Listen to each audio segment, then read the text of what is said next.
Greetings, my rowdy race fans. This Memorial Day weekend has always treated us with a bunch of racing. We get the Monaco Grand Prix, the Indianapolis 500, and the Coke 600 as a nice cherry on top. My Sylvania Cup series runs the Coke 600 in collaboration. And on front row is myself over Will Power. In the third and fourth rows, we have previous winners from this season of Casey Kane, Monty Shangle, Scott Dixon, and Brad Keselowski. Kara Carl starting mid-pack, roughly around 20th place. Behind her is the teammates of Rick Quick and Greg Forian. The Coke 600 would not be complete without a Coca-Cola car out on track. Tyler Shangle starting roughly 30th. The race is underway, and I get off to an early lead over Will Power. I only maintain this lead until lap 4, when Will Power makes a move for the lead. However, my car is pretty racy for this race, and I managed to bump back by Will Power for the lead on lap 7. Early on, we have some pretty good pack racing here at Charlotte. We get our first wreck on lap 10 of the race. Kara Carl gets 3 wide with Austin Cindric and Jimmy Johnson pushing Jimmy Johnson into the wall. This also collects multiple cars further back in the pack. As you can see here, Kara pokes her nose in a spot that had very little room. Jimmy Johnson gets the worst of it. A different perspective here on the wreck.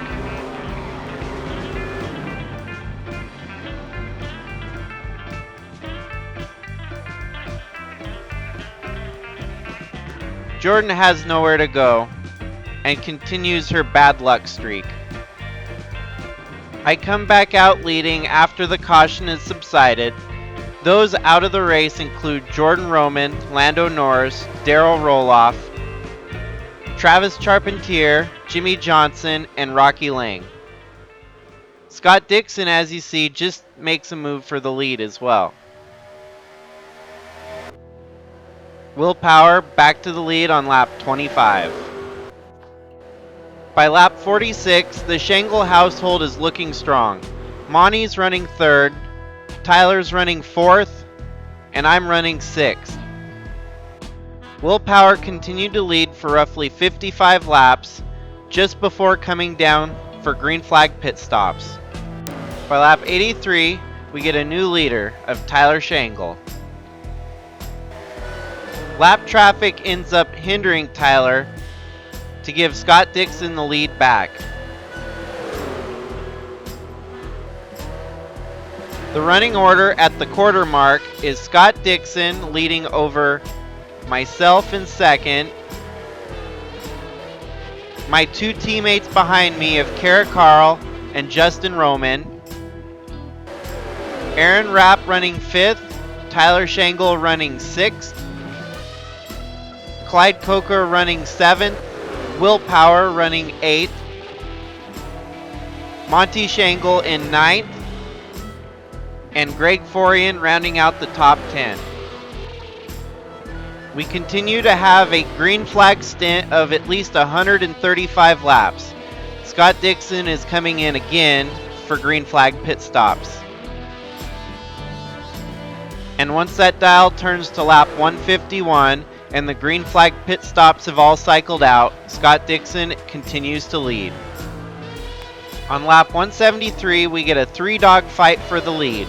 Scott Dixon, myself, and Aaron Rapp are all fighting for the position. From this fight, Aaron Rapp comes out victorious, taking the lead from Scott Dixon on lap 177. 2020 champ Aaron Rapp continues to lead up to halfway. Scott Dixon in 2nd, Clyde Coker up to 3rd, Tyler Shangle up to 4th. There's a fight for 5th with me and Kara. With a push from Willpower, she gets the position, vacating me back to 6th, with Willpower running in 7th. Eventually, Willpower gets by both of us, putting him up to 5th. Justin Roman's running 8th. Monty Shangle in 9th. And Nelson Chacon rounding out the top 10 this time. We had a 240 lap green flag stint until this happens, where Monty Shangle has a mechanical failure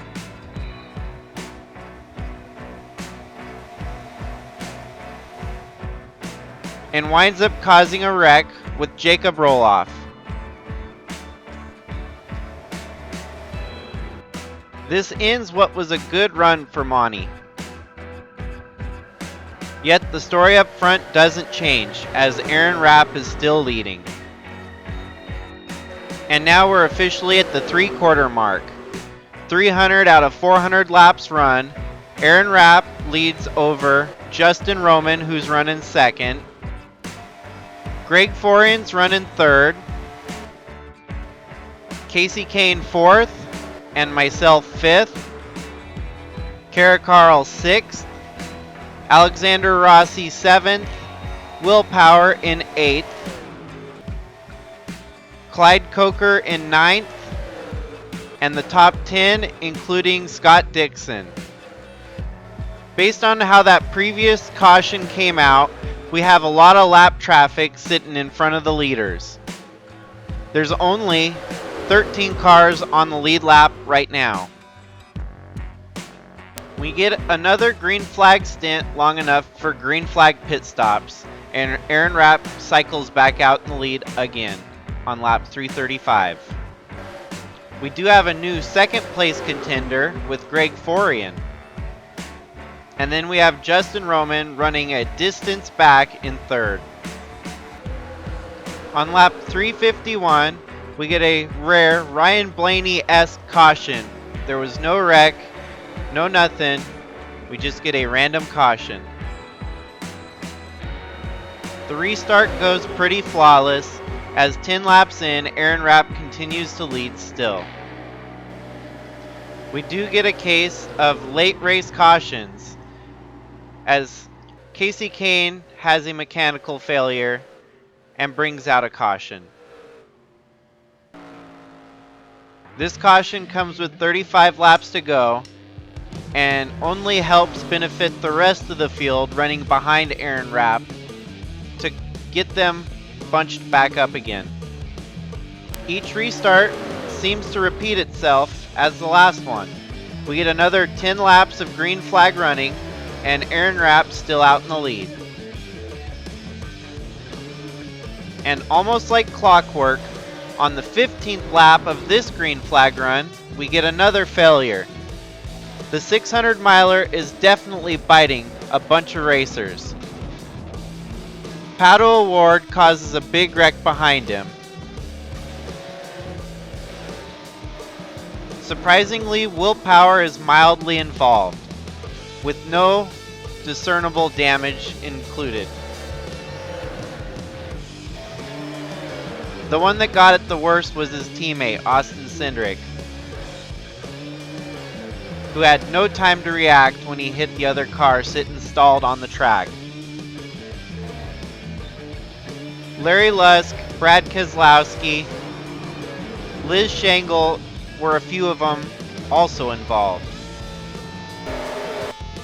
It seems Larry Lusk's damage was probably the most severe, getting hit at least 3 or 4 times.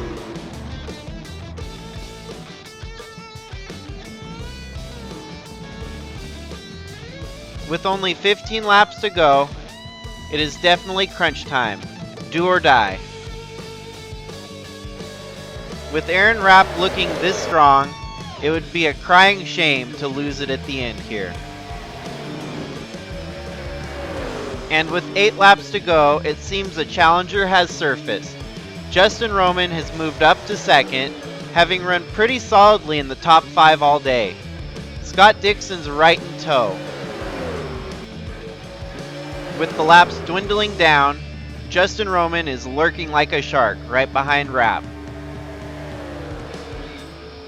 Definitely looks like he's got the faster car at this time in the race.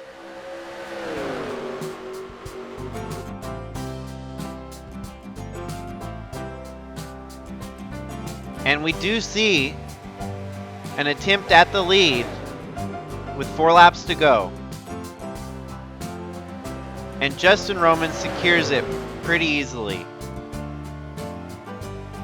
Slides right in front of Aaron Rapp to take the lead, having not led much at all, if not any, for the entire race so far.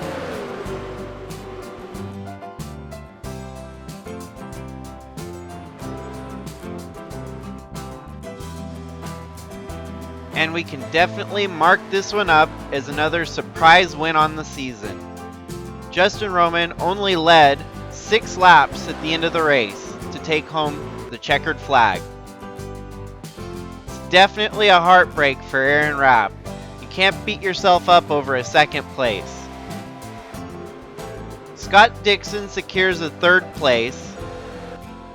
Clyde Coker gets 4th. I wind up getting 5th. Greg Forian getting 6th. Will Power getting 7th. Alan Taylor with an 8th. Kara Carl with a 9th. And Alexander Rossi rounding out your top 10.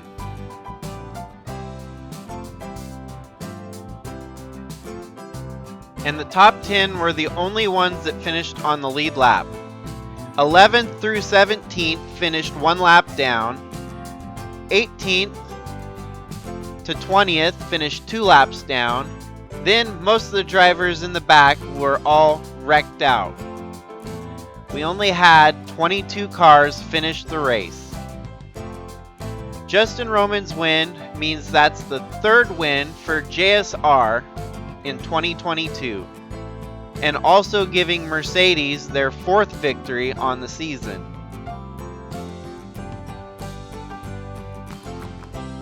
Attrition definitely played a role in the Coke 600, as it should. The only reason we run these endurance races is to see who's got the best vehicle, who's got the best race car.